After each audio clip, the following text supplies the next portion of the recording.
Hello friends, आज हम आपके लिए लेकर आए हैं कक्षा 7 की विज्ञान की पुस्तक का पाठ 2। तो हर बार की तरह पाठ 2 शुरू करने से पहले हम पिछले पाठ में पढ़े गए पॉइंट को रिवाइज़ करेंगे कि पिछले पाठ में हमने क्या क्या सीखा। तो पिछले पाठ में हमने देखा विज्ञान और प्रौद्योगिकी का दैनिक जीवन में उपयोग कितना है और कैसे है, ये हमने देखा। विज्ञान और प्रौद्योगिकी के विकास से मानव जीवन में क्या क्या परिवर्तन आए, ये भी हमने देखा। इसको विस्तार से हमने इसके बारे में देखा और कृषि के क्षेत्र में विभिन्न क्रांतियों के बारे में जाना। जैसे हरित क्रांति फसल उत्पादन से संबंधित है, श्वेत क्रांति दूध का उत्पादन से संबंधित है और पीली क्रांति तिलहन उत्पादन से संबंधित है, भूरी क्रांति उर्वरक उत्पादन से और नीली क्रांति मत्स्य उत्पादन यानी मछली पालन से संबंधित है। और डॉक्टर वर्गीज कुरियन श्वेत क्रांति के जनक हैं। इसके अतिरिक्त दैनिक जीवन में जो प्रौद्योगिकी और विज्ञान का जो प्रभाव है उसे हमने विस्तार से देखा कि कौन कौन से परिवर्तन आए हैं। जैसे औद्योगिक क्रांति, जनसंचार के क्षेत्र में आई हुई क्रांति, कंप्यूटर, इंटरनेट, ये सब इन सब के बारे में विस्तार से हमने देखा। चिकित्सा के बारे में भी हमने जाना। अगर आपने पिछला वीडियो नहीं देखा तो आप प्ले लिस्ट में जाकर देख सकते हैं। आज के वीडियो में हम आपके लिए लेकर आए हैं पार्ट 2। पार्ट 2 का नाम है रेशों से वस्त्र तक। तो इसमें हम पूरी प्रक्रिया जानेंगे, रेशों से कैसे वस्त्र बनाए जाते हैं, इनका उत्पादन कैसे होता है, ये सब हम पूरी प्रक्रिया आज के पाठ में देखेंगे। तो चलिए पहले देखते हैं कि आज के पाठ में हम क्या क्या सीखेंगे। उसको यहाँ जो कुछ पॉइंट करके दिया गया है इसको पहले देखते हैं। तो पहला पॉइंट है पौधे एवं जंतुओं से प्राप्त रेशे।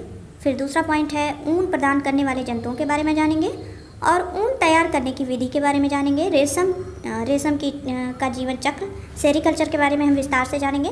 रेशम प्राप्त करना कैसे होता है और दैनिक जीवन में जंतु रेशों की उपयोगिता एवं महत्व, इन सब के बारे में देखेंगे। तो चलिए स्टार्ट करते हैं आज का वीडियो। पिछली कक्षा में आपने पौधों से प्राप्त होने वाले रेशों जैसे कपास तथा जूट के बारे में विस्तार से पढ़ा।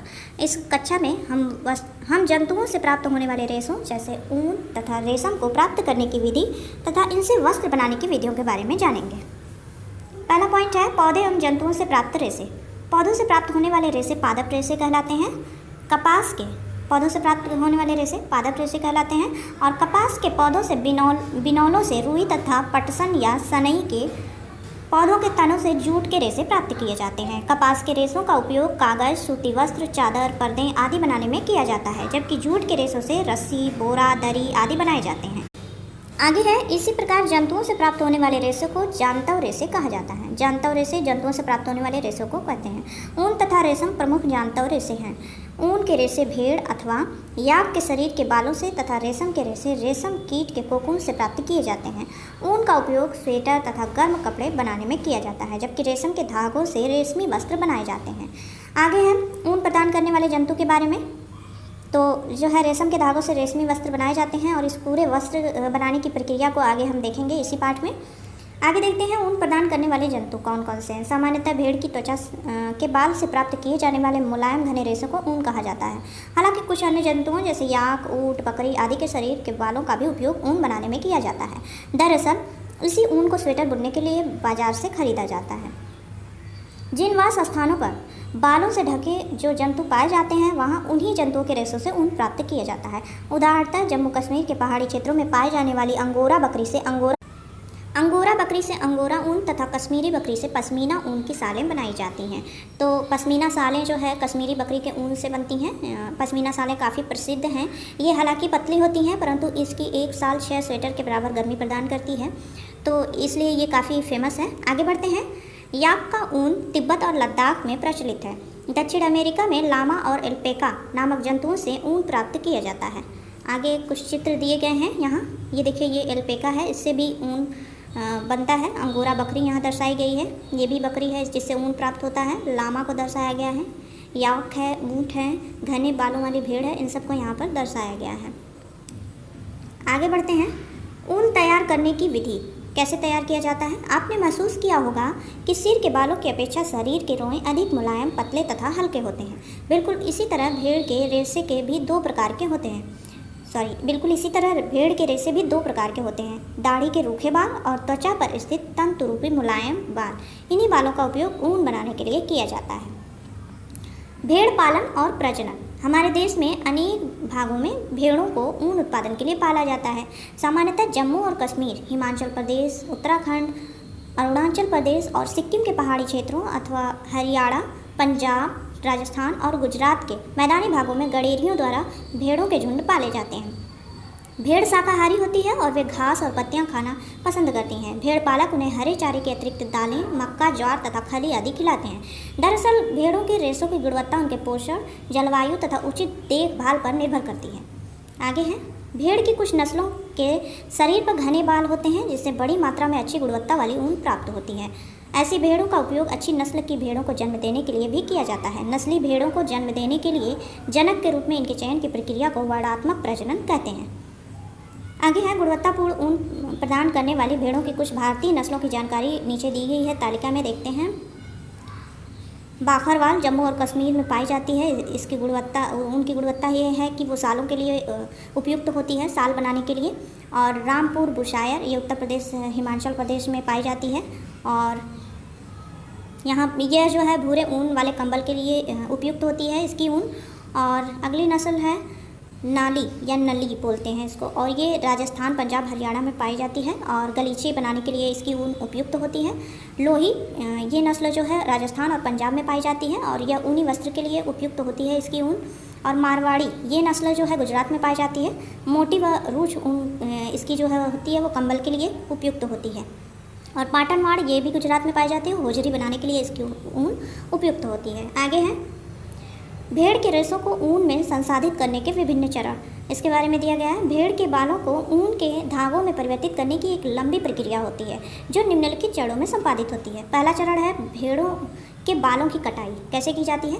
जब पाली गई भेड़ के शरीर पर बालों की घनी वृद्धि हो जाती है तो उसके बालों को शरीर से उतार लिया जाता है। यह प्रक्रिया ऊन के रेशों की कटाई कहलाती है। भेड़ के बाल उतारने के लिए मशीनों का उपयोग किया जाता है। सामान्यतः बालों को गर्मी के मौसम में काटा जाता है ताकि भेड़ों को इस मौसम में बालदार त्वचा वाले सुरक्षात्मक आवरण के न रहने पर भी कोई कठिनाई न हो। आगे है, क्या आपने कभी सोचा है कि ऊन के रेशों के लिए भेड़ों की बालदार त्वचा को उतारने में उन्हें कष्ट क्यों नहीं होता? इसका कारण है कि त्वचा की सबसे ऊपर वाली परत अधिकांशतः मृत कोशिकाओं से बनी होती है। साथ ही भेड़ के बाल फिर से उगाते हैं, ठीक वैसे ही जैसे हमारे बाल, जिन्हें कटवाने में कष्ट नहीं होता तथा कटवाने के बाद ये पुनः उग भी आते हैं। ठीक है, तो इसलिए चूँकि ये मृत कोशिकाओं से बनी होती है ऊपरी त्वचा की ऊपरी परत, तो इस वजह से इन्हें जो है कोई दिक्कत नहीं होती। आगे है चरण 2। पहला हो गया, पहला हमने देखा कि कैसे बाल उतारते हैं। अब है अभिमार्जन, तो देखते हैं इसको। कटाई के बाद रेशों को पानी की टंकियों में डालकर अच्छी तरह से धोया जाता है जिससे उनकी चिकनाई, धूल और गर्द निकल जाए। यह क्रिया अभिमार्जन कहलाती है। आजकल अभिमार्जन मशीनों द्वारा किया जाता है। चित्र में यहाँ पर दर्शाया गया है अभिमार्जन को, आप देख सकते हैं इसको। आगे बढ़ते हैं, तीसरा चरण है छटाई का। पहला हो गया था भेड़ों के बालों की कटाई कैसे की जाती है, फिर दूसरा था अभिमार्जन का, उनको साफ सफाई करना, और फिर अब आएगा छटाई का। अभिमार्जन के बाद रेशों की छटाई होती है। इसमें अच्छे रोएदार रेशों को उसकी लंबाई, चिकनाई तथा हल्केपन के आधार पर अलग अलग कर लिया जाता है। छटाई का यह काम हाथों से अथवा मशीनों की सहायता से किया जाता है। आगे है चौथा चरण कताई का। तो अभिमार्जन से प्राप्त रेशों को सुखा लिया जाता है। इस प्रकार बहुत छोटे छोटे कोमल व फूले हुए रेशों की ऊन के धागों के रूप में कताई की जाती है। आगे है रंगाई। भेड़ों अथवा बकरियों से प्राप्त रेशे प्रायः काले, भूरे अथवा सफ़ेद होते हैं। विविधता पैदा करने के लिए इन रंगों की विभिन्न रंगों से रंगाई की जाती है। इस प्रक्रिया में रंग बिरंगे ऊनी रेशे अक्सर आपस में उलझ जाते हैं। फिर छठा चरण है ऊनी धागा बनाना। कैसे बनाते हैं? रंगाई के पश्चात प्राप्त इन रेशों को सुलझाकर सीधा किया जाता है और फिर लपेट कर उनसे धागा बनाया जाता है। लंबे रेशों को काटकर स्वेटरों की बुनाई वाले ऊन में तथा अपेक्षाकृत छोटे छोटे रेशों को काटकर ऊनी वस्त्रों की बुनाई में उपयोग किया जाता है। तो ये हो गया छठा चरण। कुछ और भी जाने हैं, आगे देखते हैं क्या है। ऊन उद्योग हमारे देश में अनेक व्यक्तियों के लिए जीविकोपार्जन का एक महत्वपूर्ण साधन है, परंतु जंतु रेशों की छटाई करने वाले कारीगर कभी कभी एंथ्रैक्स नामक जीवाणु द्वारा संक्रमित हो जाते हैं, जो कुछ समय बाद में एक घातक रुधिर रोग, सोर्टर्स रोग के रूप में दिखाई देता है।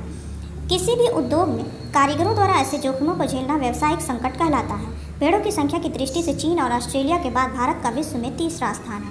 ठीक है, तो पहले नंबर पर चीन है, फिर दूसरे नंबर पर ऑस्ट्रेलिया है, फिर भारत है तीसरे नंबर पर। गुणवत्ता की दृष्टि में न्यूजीलैंड की मेरिनो भेड़ों से सबसे अच्छा ऊन प्राप्त होता है। ठीक है, तो न्यूजीलैंड की यह भेड़ सबसे अच्छा ऊन के लिए प्रसिद्ध है। अभी तक हमने देखा भेड़ के रेशों को ऊन में संसाधित करने के विभिन्न चरण कौन कौन से हैं, किन किन चरणों से भेड़ों से जो है भेड़ों के रेशे ऊन में परिवर्तित होते हैं, इसको हमने देखा। अब हम देखेंगे अगला पॉइंट, रेशम। रेशम एक प्राकृतिक रेशा है जो रेशम कीट के कोकून से प्राप्त होता है। प्राचीन काल में राजसी वस्त्र रेशम के ही बने होते थे। रेशमी वस्त्र हल्के, चिकनी, मजबूत, टिकाऊ तथा आकर्षक होते हैं। रेशम का आविष्कार चीन देश में हुआ। कहाँ हुआ? चीन देश में। चीन वर्तमान समय में भी विश्व का सर्वाधिक रेशम उत्पन्न करने वाला देश है। भारत भी व्यावसायिक स्तर पर बहुत अधिक, विश्व का लगभग 13% रेशम का उत्पादन करता है। ठीक है, तो भारत भी आगे है, लेकिन चीन पहले नंबर पर है। ठीक है, रेशम उत्पादन में आगे बढ़ते हैं। रेशम कीट का जीवन चक्र कितना होता है देखते हैं। रेशम कीट शहतूत, अरंडी, ओक इत्यादि के पेड़ों पर पाले जाते हैं। मादा रेशम कीट सैकड़ों की संख्या में अंडे देती है जो शहतूत की पत्तियों की निचली सतह पर चिपके होते हैं। इन अंडों से सफ़ेद रंग के लार्वा निकलते हैं जिन्हें कैटरपिलर, इल्ली या लार्वा कहा जाता है। ये पेड़ की कोमल पत्तियों को खाते हैं और 4 से 6 हफ्तों में वृद्धि करके जीवन चक्र की अगली अवस्था में प्रवेश करते हैं। रेशम कीट के लार्वा में एक विशेष ग्रंथि होती है जिसे रेशम ग्रंथि कहते हैं। इस ग्रंथि से अत्यंत महीन लसदार पदार्थ स्रावित होता है जो प्रोटीन युक्त होता है। लार्वा अंग्रेजी की संख्या 8 के आकार में आगे से पीछे की ओर गति करते हुए अपने चारों ओर इस लसदार पदार्थ को लपेटता जाता है जो हवा के संपर्क में आने पर सूख कर रेशम के रेशे में बदल जाता है। इसी बीच लार्वा प्यूपा में रूपांतरित हो जाते हैं।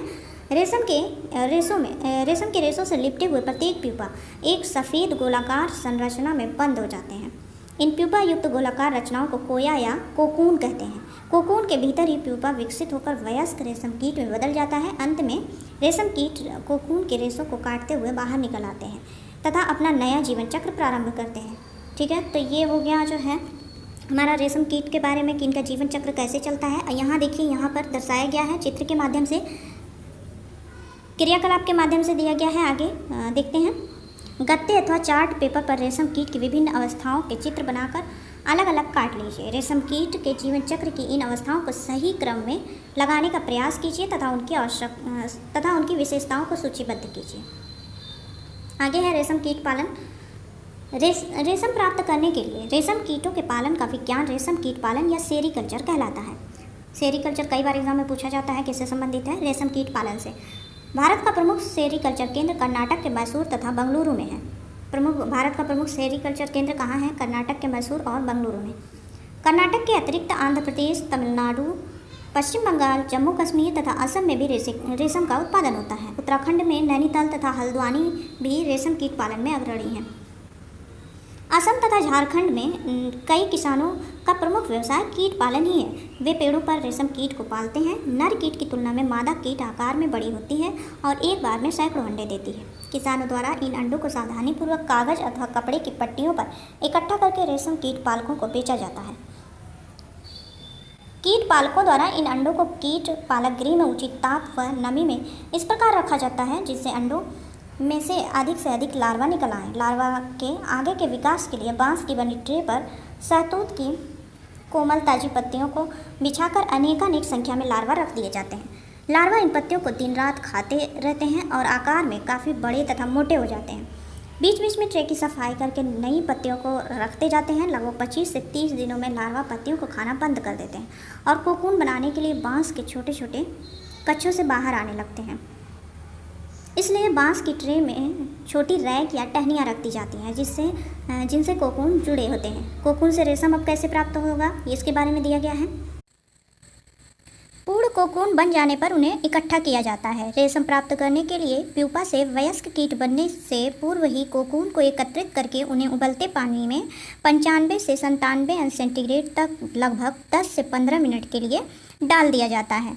इससे कोकून के चारों ओर लिपटे रेशों के बीच का चिपचिपा पदार्थ घुल जाता है तथा रेशम के रेशे पृथक हो जाते हैं। इस प्रकार प्राप्त रेशम अधिक लंबे तथा उच्च कोटि के होते हैं। ध्यान देने की बात यह है कि यदि प्यूपा से वयस्क कीट बन जाता है तो वह कोकून के रेशों को काटते हुए बाहर निकल आता है। ऐसे कोकून से प्राप्त रेशम की गुणवत्ता निम्न स्तर की हो जाती है, क्योंकि वो फिर जब वो बाहर आता है तो वो तोड़ देता है रेशम के रेशों को।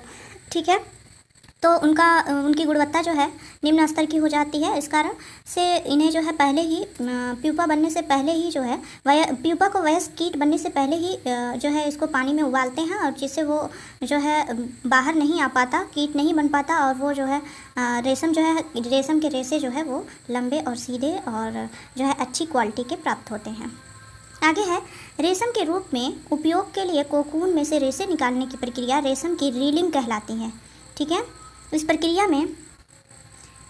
प्रक्रिया में लगभग 4 से 8 कोकून के रेशों को एक साथ मिलाकर रेशम का धागा बनाया जाता है। रीलिंग विशेष मशीनों द्वारा की जाती है। रेशम के धागों की सुंदर रंगों में रंगाई की जाती है। बुनकरों द्वारा रेशम के इन्हीं रंग बिरंगे धागों से रेशमी वस्त्र बुने जाते हैं। रेशम कीट के विभिन्न किस्मों से अलग अलग प्रकार के रेशमी धागे प्राप्त किए जाते हैं। ये धागे चिकनाहट, चमक, मजबूती आदि में भिन्न भिन्न होते हैं। सबसे प्रचलित रेशम शहतूत के रेशम कीट से प्राप्त किया जाता है। इनके अतिरिक्त ओक, अरंडी आदि पेड़ों की पत्तियों पर पाए जाने वाले विभिन्न रेशम कीटों से टसर रेशम, मूंगा रेशम, कोसा रेशम, एरी रेशम आदि प्राप्त किए जाते हैं। ठीक है, आगे है कुछ और भी जाने, तो इसमें क्या दिया गया है उसको देखते हैं। पहला पॉइंट है रेशम कीट के एक कोकून यानी कोया से 300 मीटर से लेकर 900 मीटर तक लंबा रेशमी धागा निकलता है। ठीक है, एक कोकून से कितने मीटर? 300 मीटर से लेकर 900 मीटर तक लंबा रेशमी धागा निकलता है। आगे है 1 किलोग्राम रेशम प्राप्त करने के लिए लगभग 5500 कोकूनों की आवश्यकता होती है। और अगला पॉइंट है रेशम कीट पालन में लगभग 1% कोकून से रेशम प्राप्त न करके उन्हें वयस्क रेशम कीट बनकर तैयार होने के लिए छोड़ दिया जाता है, ताकि वे रेशम निर्माण के लिए पुनः नया जीवन चक्र आरंभ कर सकें। आगे है दैनिक जीवन में जंतु रेशों की उपयोगिता एवं महत्व के बारे में। तो आगे बढ़ने से पहले एक बार हम ये देखते हैं कि अभी तक हमने क्या क्या सीखा। तो अभी तक हमने देखा पौधों से प्राप्त होने वाले रेशे पादप रेशे कहलाते हैं, और जंतुओं से प्राप्त होने वाले रेशे जांतव रेशे कहलाते हैं। इसके अतिरिक्त हमने कुछ ऊन प्रदान करने वाले जंतुओं के बारे में जाना, जैसे अंगोरा बकरी, अल्पेका बकरी और लामा। इसके अतिरिक्त याक और ऊँट, इनसे भी ऊन प्राप्त होता है। और फिर इसके अतिरिक्त हमने देखा ऊन तैयार करने की विधि के बारे में, और भेड़ पालन और प्रजनन के बारे में हमने देखा कि कौन कौन सी नस्लें जो है अधिक गुणवत्ता वाली ऊन प्राप्त होती हैं उनसे, जैसे मारवाड़ी है, पाटनवाड़ है, नाली है, बाखरवाल है। इन सब नस्लों के बारे में हमने जाना भेड़ों की। और इसके अतिरिक्त हमने देखा भेड़ के रेशों को ऊन में संसाधित करने के विभिन्न चरण कौन कौन से हैं। पहला होता है भेड़ों से बालों की कटाई कैसे की जाती है, फिर उसके बाद अभिमार्जन किया जाता है, फिर छटाई की जाती है, फिर कताई की जाती है, फिर रंगाई की जाती है, फिर ऊनी धागा बनाया जाता है। और फिर इसके बाद हमने देखा कि भेड़ों की संख्या की दृष्टि से चीन और ऑस्ट्रेलिया के बाद भारत का विश्व में तीसरा स्थान है। ठीक है, और गुणवत्ता की दृष्टि से न्यूजीलैंड की मेरिनो जो भेड़ होती है वो सबसे अच्छा ऊन प्राप्त होता है उससे। ठीक है, और फिर हमने रेशम के बारे में जाना, रेशम कीट का जीवन चक्र, रेशम कीट पालन कैसे किया जाता है, और रेशम कीट पालन को सेरीकल्चर कहते हैं। कोकून से रेशम कैसे प्राप्त किया जाता है, अब तक हमने ये देखा। और अब हम आगे बढ़ते हैं और देखेंगे दैनिक जीवन में जंतु रेशों की उपयोगिता और महत्व क्या है इसका। तो देखते हैं, हम अपने दैनिक जीवन में जिन जंतु रेशों का उपयोग करते हैं उनमें प्रमुख रूप से भेड़ के बालों से प्राप्त ऊन तथा रेशम कीट के कोकून से प्राप्त रेशमी धागे हैं। इन जंतु रेशों का उपयोग विभिन्न प्रकार के वस्त्रों को बनाने में किया जाता है। आगे है ऊन की उपयोगिता के बारे में बताया गया है। मनुष्य ऊन का उपयोग स्वेटर, शाल, कंबल, लोई, टोपी, जैकेट आदि को बनाने में करता है। ऊनी वस्त्रों का प्रयोग ठंड से बचने के लिए किया जाता है। ऊनी रेशों के बीच वायु अधिक मात्रा में भर जाती है, जो ऊष्मा की कुचालक की भांति कार्य करने लगती है। इस प्रकार सर्दी के मौसम में ऊनी वस्त्र पहनने पर शरीर का ताप स्थिर रहता है और ठंड नहीं लगती। कालीन, गलीचे, पावदान तथा अन्य घरेलू सामग्रियों को बनाने में भी ऊन का प्रयोग किया जाता है। अब है रेशम की उपयोगिता के बारे में। रेशम से बने वस्त्र हल्के, मुलायम, चमकीले, लचीले, मजबूत तथा टिकाऊ होते हैं। रेशमी वस्त्र पहनने में आरामदायक होते हैं, इसलिए इनसे बने वस्त्रों का उपयोग किसी भी मौसम में बहुतायत से होता है। भारत में रेशमी धागों से बनी रेशमी बनारसी साड़ियाँ, घाघरा चोली, चूड़ीदार शेरवानी अत्यधिक प्रचलित हैं, जिन्हें विशेष अवसरों पर पहना जाता है। आजकल कृत्रिम रेशम से बने वस्त्रों का उपयोग चलन में अधिक है। वस्त्रों के अतिरिक्त रेशम से अन्य वस्तुएं जैसे पैरासूट, बुलेट प्रूफ कपड़े, ऑपरेशन से प्रयुक्त होने वाले टाँके आदि भी बनाए जाते हैं। ऑपरेशन में प्रयुक्त होने वाले टाँके ये सब भी रेशम से बनाए जाते हैं। ठीक है, आगे है क्रियाकलाप के माध्यम से दिया गया है। देखते हैं क्या समझाया गया है इस क्रियाकलाप में। कृत्रिम रेशम तथा शुद्ध रेशम का एक एक धागा लीजिए। इन धागों को सावधानीपूर्वक जलाइए।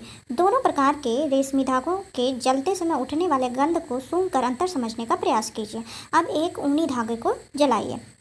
तथा इसकी तुलना कृत्रिम तथा शुद्ध रेशम से जलने की गंध से कीजिए। कृत्रिम रेशम के धागे जलने पर पिघलते हुए सिकुड़कर गोलीनुमा हो जाते हैं तथा इस क्रम में तीखी सी गंध निकलती है, और दूसरी ओर शुद्ध रेशम तथा ऊन एक अच्छी गंध के साथ पूरी तरह से जल जाते हैं। ठीक है, तो ये कृत्रिम रेशम की पहचान के लिए ये क्रियाकलाप बताया गया है। आगे देखते हैं इस पाठ में हमने क्या क्या सीखा। तो भारत में ऊन प्रमुख रूप से भेड़ की त्वचा के मुलायम बालों से प्राप्त किए जाते हैं। ठीक है, तो भारत में जो है मुख्य रूप से ऊन कहाँ से प्राप्त होती है? भेड़ की त्वचा से। आगे है, भेड़ के अतिरिक्त याक, ऊंट, बकरी आदि के त्वचीय बालों से भी ऊन प्राप्त किया जाता है। भेड़ के बालों को ऊन के धागों में परिवर्तित करने की प्रक्रिया को ऊन का संसाधन कहते हैं। ठीक है, ऊन का संसाधन किसे कहते हैं? भेड़ के बालों को ऊन के धागों में परिवर्तित करने की प्रक्रिया।